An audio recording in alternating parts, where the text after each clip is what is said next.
All righty. Okay, well, let's get started.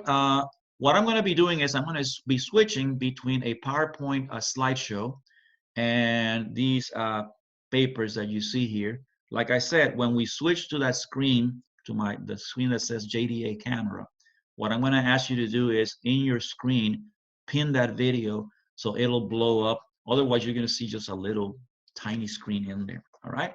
So let me go ahead and let's go to our PowerPoint here. Okay. And this is what we're going to be doing. And I hope I can make this work. One of the things that happens on this screen here is that when I do this, the controls in the bottom that work for writing and for highlighting and stuff somehow tend to be very fadey, very disappearing here. And I can't see them. Like right now, I'm not seeing any of the controls in there. So anyway, what we're going to be doing is we're going to talk about thermochemistry. This is unit 6. And I'm going to see if I can get this guy to work here. Here we go. These are some of the topics. We'll talk about kinetic and potential energy and energy exchanges. We're going to cover that today. And then for the other two topics, there is a chance that I might actually pre-record a lecture and have you guys watch it. So we'll just discuss it and do some problem solving in our next session as opposed to me going through the whole thing. All right. Okay, so let's start here. This is the European Space Agency Ariane 5 rocket. And just like any rocket, when it lifts up, you can think of it as two things that are happening. First of all, something is causing the rocket to lift off against the force of gravity, right? That's really what's happening. The other thing that's happening is something is causing the air and the ground underneath to be warmed to the extent that, as you can see, there is a lot of fire in there. Here's the controls. Hold on a second. I want to find some controls here. Okay, here we go. I'm going to be using my highlighter. All right. So again, you have the rocket lifting up, and I want to highlight this against the force of gravity. Keep that phrase in mind for a moment. And the other thing you can see is there is immense amount of heat happening in here, even to the point where there's fire that you can see, right? So the thing here is, this is what energy is all about. Now, what I'd like for us to start doing is by getting a better idea, a sense of what energy is, right? Because the word energy has a lot of meanings in our society, right? Like things like, your kids are just bouncing off the wall, and, somebody says, man, what did you feed those kids? They have so much energy. Or, for example, something like, you have such negative energy today. We use the word in many different meanings. So I'd like for us to kind of narrow down the definition of what energy is for us here, okay? So let's see if we can talk about that. Let me come back here and let me erase these things for a moment. All right. Okay, go back to my highlighter. All right. So energy. So when we see an object as massive as a rocket being pushed away from the Earth's gravity, that is what we call work. It's the application of a force to move a mass across a certain distance, right? Now, the heat that we're seeing underneath, the warming of the air, the change in temperature, the fire, all of that is heat. And so these are the two forms of energy we discuss. And so we can define energy as the capacity to perform work or to transfer heat. So if you have your PowerPoint there, you can fill in some of the blanks that are in there as we go along. So that's what energy is, the capacity to perform work or to transfer heat, all right? That is how we're going to define. Now, one of the big questions would be, well, where did that energy come from? Where did it come from? Well, here's what's going to happen, essentially. Inside the fuel tanks of this rocket, there are chemicals. And those chemicals are undergoing chemical reactions like the ones that we're seeing there, all right? Now, When the fuel is burned, these reactions happen, and these reactions release the tremendous amounts of energy that it takes to first lift off the rocket, and secondly, warm up the ground and cause all that fire that you see in the bottom. But the question still happens. I mean, the question still stands. Well, but where was the energy before we burned these things? Well, the idea is going to be that we're going to have to explain essentially how does energy work in a chemistry scenario, all right? So let's do some definitions here. First of all, the general field of thermodynamics is the study of the conversions between different forms of energy. Now, right now, we've only talked about work and heat, but there are other categories where we can classify energy according to other principles. Now, specifically for us, we're going to study the changes of energy in chemical processes. So we're going to call that thermochemistry. Now, in order to properly describe these energy transactions, we're going to have to narrow down, where they are happening. We have to define something called a system. Okay, it's whatever the material or process is that we are studying. In our case, in our example, the system was the rocket. But honestly, we could have said that the system was actually just the fuel in the fuel tanks. So it's a little arbitrary as long as we clearly define what the boundaries are.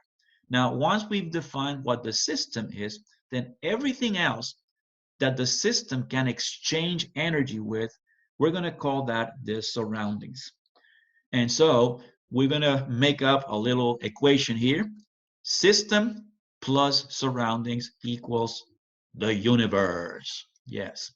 Now, most of the time, we're going to use the concept of universe in a kind of like a generic way. Like we don't really mean the whole universe. Excuse me, all the galaxies and all that kind of stuff. Because as we will see later on, what we'll do is we're going to set up our studies so that system and surroundings actually become enclosed in a little kind of like controlled quote unquote universe. Okay. Now, let's talk a little bit about what we mean by, for example, work and heat. First of all, let's talk about work. Again, if you were in a physics class, you would define work as the action of a force through a distance. So for example, the gentleman here is pushing a crate across the floor of a warehouse. Notice that the gentleman is exerting some force on that crate, and it is causing that crate to move through a distance. In that case, you have done work. When you pedal your bicycle down the street or drive your car, you are moving an object, you are moving a mass along a distance, and that is what we call a work. So we could define it this way as the force times the distance. And in physics, force is considered something that is vectorial. In other words, it has a direction, which is what we have that little arrow on top. However, for our purposes, we are really not going to be that concerned about the direction of the force. We're going to be more or less defining, well, what are the forces that we are working against? And it'll usually be either gravity or it'll be the some properties that are going to be defined later on that have to do with the forces that keep atoms and molecules together. All right. Okay. So let's go again and look at our rocket. So what I said was that the chemical reactions that happen in the fuel tank when we burn the fuel are going to generate energy. Now, some of that energy is going to be a force applied against the rocket to move it away from gravity, which, as you can see here, is kind of like going in opposite direction. So gravity is wanting to hold the rocket down, right? And we're applying a net force because what's going to happen is all of those chemical reactions are going to release a bunch of highly compressed gases. And as those expand, they're going to generate a net force that opposes gravity and pushes the rocket away from its base, from ground level. Okay. Now, one of the things we sometimes think is, well, why does it take so much energy to lift this thing? And we might answer, well, because it's a heavy rocket.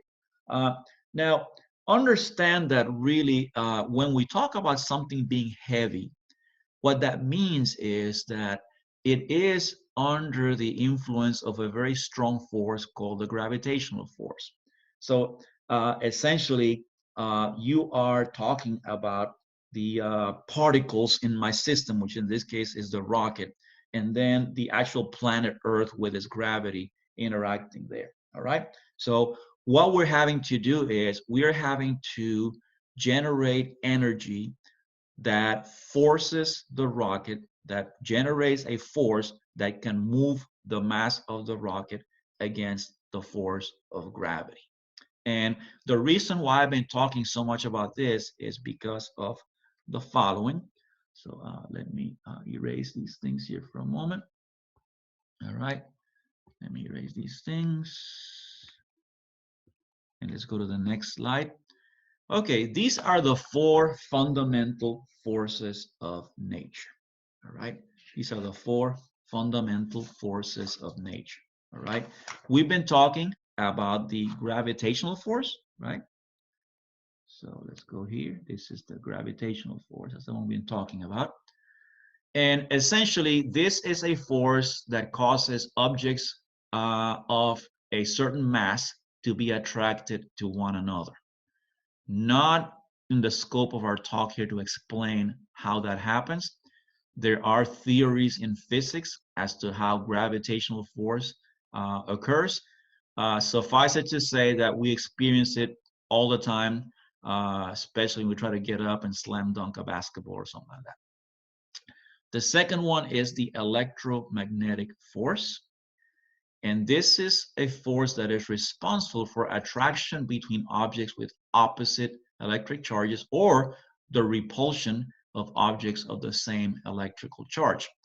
Now, here's what's going to happen. As we will learn later on in the semester, when we talk about electrical charges, we don't mean exclusively ions that have a directly measurable imbalance between the numbers of electrons and protons. It also has to do with the uneven or random distribution of electrons in an atom or molecule, which causes sometimes the, let's call it the sphere around that molecule or atom to have an unequal distribution of charge, and that causes it to be attracted to other molecules or atoms. As we'll see in the next chapter, magnetism and light are expressions of this phenomenon. The other two forces are the weak nuclear and the strong nuclear force. We're not going to discuss those in this class, but if you take Chem 1B later on, you'll be able to discuss those two kinds of forces, okay? So let's come back here. Let's go ahead and erase these things. And let's go ahead and go to our next slide. So let's review our definition of energy. We said that energy was the capacity to perform work, right? Let's make it more specific. Let's say energy is the capacity to move something against any one of those four fundamental forces. That's what energy is. So let's say, for example, that I want to create I want to basically oppose a natural attraction. In other words, I want to move two atoms away from each other, or I want to move two molecules away from each other, or I want to move a rocket away from the ground. Anytime that happens, because I am moving against a fundamental force, there has to be essentially energy exerted by the system, or I had to transfer energy into the system. Notice that we're talking about energy not so much as something that objects or molecules or particles have, but more like something that the system transacts or exchanges with its surroundings. And that's perhaps a more accurate way of looking at energy, all right?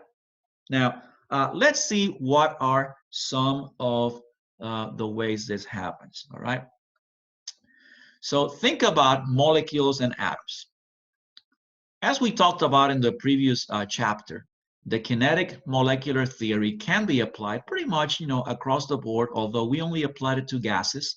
You could technically apply it to, a substance, a pure substance that is not a gas, or even a substance that's sitting in a solution.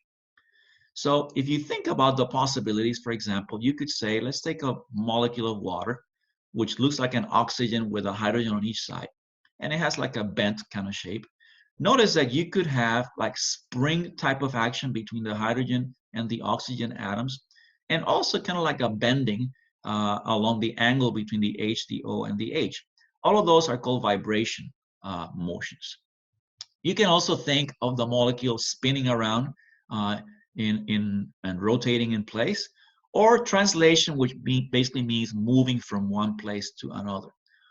All of those are ways of moving. And anytime you take a particle like this from zero motion to a certain motion at a certain speed, we're saying that we are applying kinetic energy. It's the energy associated with motion. And you remember we derived this expression here in the bottom in our last lecture. Kinetic energy is 1/2 times the mass times the square root of the velocity. Now, it's important we keep units here. So the mass has to be expressed in kilograms, and the velocity has to be expressed in meters per second, all right? So notice again, as we said last time, if two objects have the same kinetic energy, but they have different masses, well, that means, therefore, that one of them has to have a different speed also. In order for the mv squared portion of this, right, this one here, this mv squared, in order for this to stay constant, if one of them changes, the other one has to change in the inverse direction, right? We talked about that in our previous lecture, which, by the way, we've put on our Canvas site, so you can watch the video of that. All right. All right. Now let's talk about heat, which is the other way in which we can exchange energy. So let me explain a few things. First of all, if a substance is made of particles, atoms, molecules, whatever, and those particles have these different kinds of motions that we talked about, well, that means that there's kinetic energy going on in there. Now, we're going to call this kinetic energy specifically thermal energy. This is the kinetic energy of the particles in a substance due to their motion within that sample, all right? Now, we don't measure thermal energy. What we measure is an index of it called the temperature. So when we stick a thermometer in an object, we look at a scale, and that scale is calibrated to reflect essentially a measure of the average kinetic energy of all the particles that are making up that sample of that substance. All right. So remember, a thermometer, whether it's digital or whether it's a regular, liquid thermometer that we use in the lab, all it is essentially is a scale that is calibrated so that each length of that column of alcohol here, right? Each length of this, oops, sorry. Let me put back the highlighter again. Is calibrated to something we call temperature. And we're going to use the temperature to have a view, a window into the thermal energy of the substance.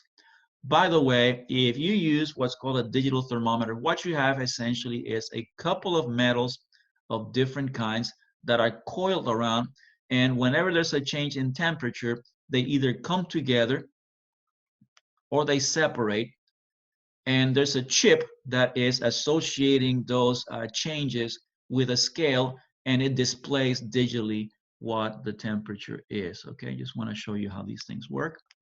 All right, let's come out of here and let's go to our next one here.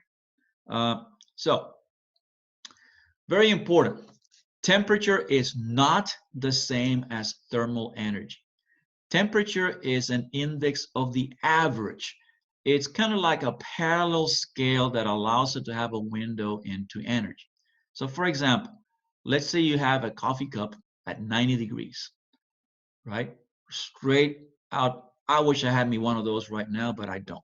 But anyway, notice that this substance here, this sample here has a very high temperature. I'm sorry, let me put my highlighter again.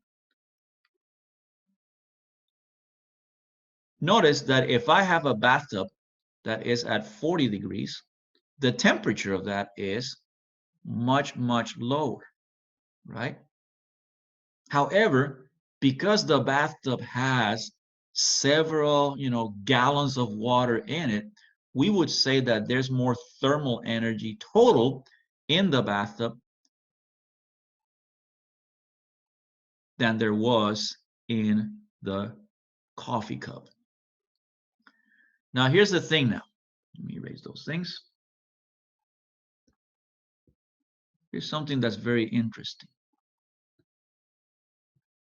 If you go in and sit in that nice little tub there at 40 degrees, the body of your temperature has your body has a temperature of about 37 degrees Celsius. So you get in there, you step in there, and it feels really nice. It's soothing. It's warm, but it's soothing.